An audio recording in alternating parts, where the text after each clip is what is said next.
I am holding my phone right now, the same phone. It still works though. I have thought about throwing it away many times, but this phone taught me something important about truth.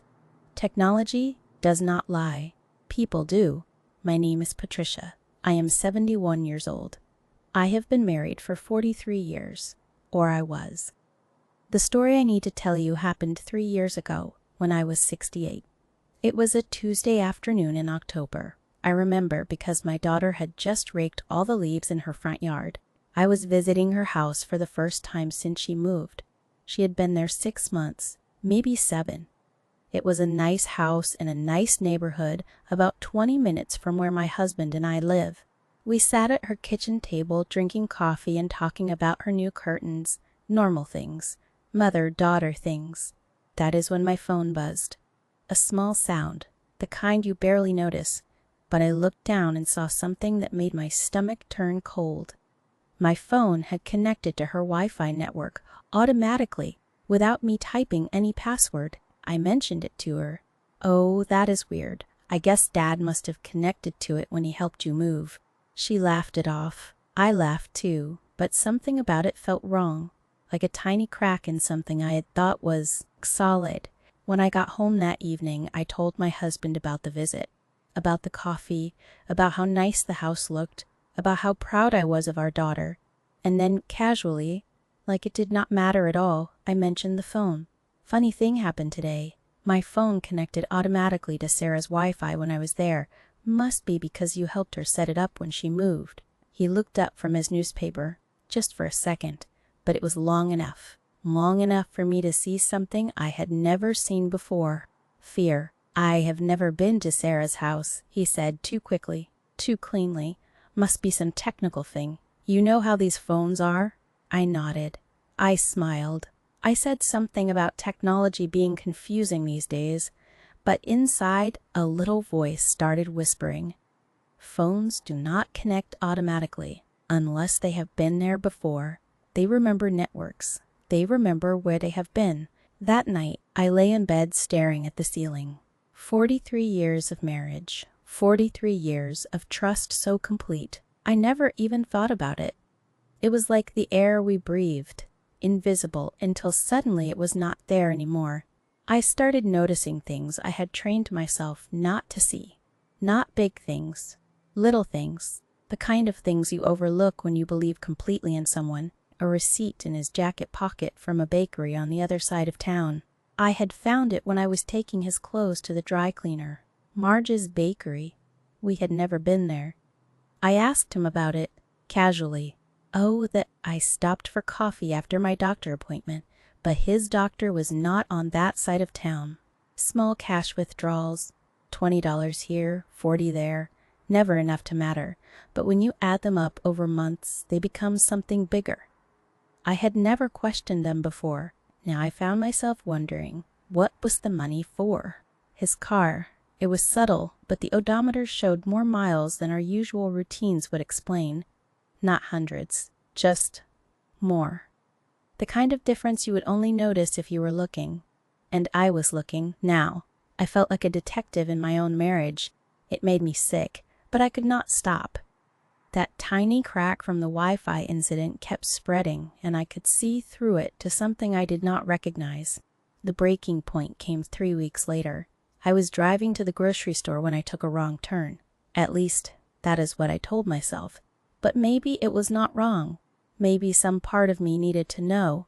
I found myself on Maple Street, Sarah's street, and there, parked 2 houses down from hers, was my husband's car, a blue Honda Civic. The same dent on the rear bumper from when he backed into our mailbox last spring. I sat in my car at the corner for 20 minutes, waiting. I do not know what I was waiting for. Maybe for him to come out. Maybe for an explanation that would make sense.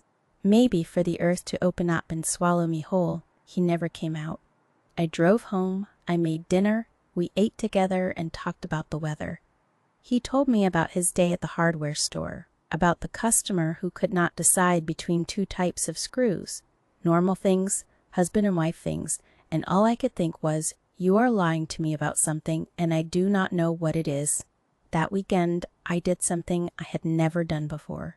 I followed him. He said he was going to Home Depot. I waited 5 minutes, then got in my car and drove the same direction. He did not go to Home Depot. He went to Maple Street. He parked in the same spot and walked up to a house with blue shutters and a small garden. Not Sarah's house, a different house. He had a key. I watched him unlock the front door and disappear inside like he had done it 1,000 times before. Like it was his house, too. I drove home and sat at my kitchen table for 3 hours. I made lists in my head. All the small lies, all the unexplained absences, all the times he said he was going one place and was probably going somewhere else. The pattern was so clear once I let myself see it. But the worst part was not the lying.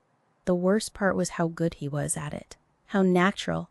How he looked me in the eye every single day and gave me a version of his life that was missing 2 entire chapters.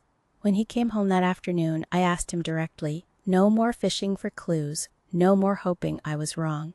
Who lives in the house with the blue shutters on Maple Street? The color drained from his face so fast I thought he might faint. He sat down heavily in his chair and put his head in his hands. And for the first time in weeks, he told me the truth. Her name was Rosa. She was 74, a widow. She had been his first girlfriend.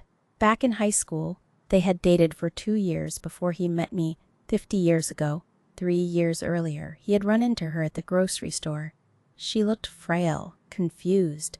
She told him she was having trouble keeping up with her house, with her bills, with basic things. Her children lived far away. She was alone, so he started helping. A leaky faucet here, a late electric bill there, groceries when her Social Security did not stretch far enough, little things. But they became bigger things. A new roof, a furnace repair, doctor appointments when she was too scared to drive. He had become her caretaker, her guardian, her lifeline. And he had never told me because he knew what I would think. He knew I would see it as him choosing another woman over his own family. I was just helping her, he said. She has no one else. But as he explained, I saw the bank statements in my mind.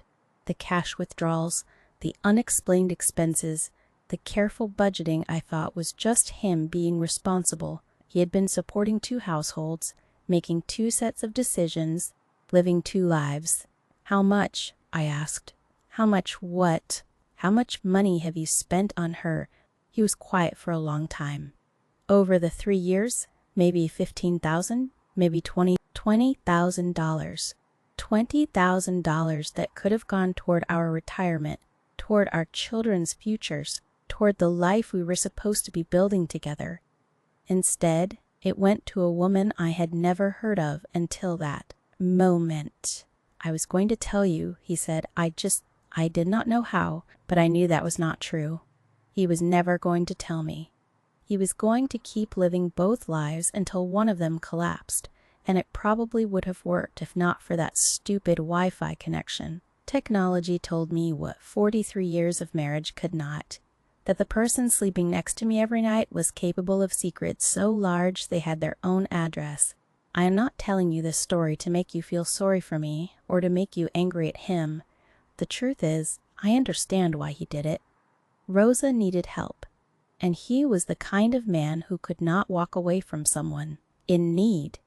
That was one of the things I loved about him when we were young, but understanding and accepting are different things. He made choices for both of us without including me in the conversation. He decided what was more important, what deserved our time and money and energy. He decided I did not need to know. We tried counseling. We tried talking. We tried pretending it never happened. But some things, once you know them, change everything else. I could not look at him without wondering what other houses he had keys to, what other people he was saving. What other versions of his life I did not know about. We separated 8 months later, divorced 6 months after that. We are civil now. We share holidays with the children. We are even friendly, but we are not married anymore. The trust that held us together for 4 decades cracked that day with the Wi-Fi, and we could never quite glue it back together. I still have the same phone. Sometimes, when I am at the store or a restaurant, it connects automatically to networks I do not remember using. And every time I think about that October afternoon, about how technology is more honest than people sometimes, about how the truth always leaves traces, even when we think we are being careful. Rosa still lives in the house with blue shutters. My ex-husband still takes care of her. I do not begrudge her that she is old and alone, and everyone deserves help when they need it. But I deserved honesty. I deserve to be part of the decisions that shaped my own life. The funny thing is, if he had just told me from the beginning, I probably would have understood. I might have even helped, but he chose to protect his secret instead of protecting our marriage. And that choice changed everything. Some betrayals are about other lovers. Some are about other lives. Both hurt, both break, something that can be very hard to repair. If you are married, if you are building a life with someone, remember this: the small lies prepare the ground for the big ones, and the truth, no matter how carefully you hide it, always finds a way to surface, sometimes in ways you never expect. My name is Patricia. I am 71 years old, and I learned that love without honesty is not love at all. It is just two people living in the same house, telling each other different stories about the same life. Have you ever discovered that someone you trusted was living a completely different life than the one they shared with you? If you have, you know the particular kind of sadness I am talking about. If you have not, I hope you never do. But if this story reminded you of something, or if you just needed to hear that, you are not alone in your own complicated truths. I would love to know.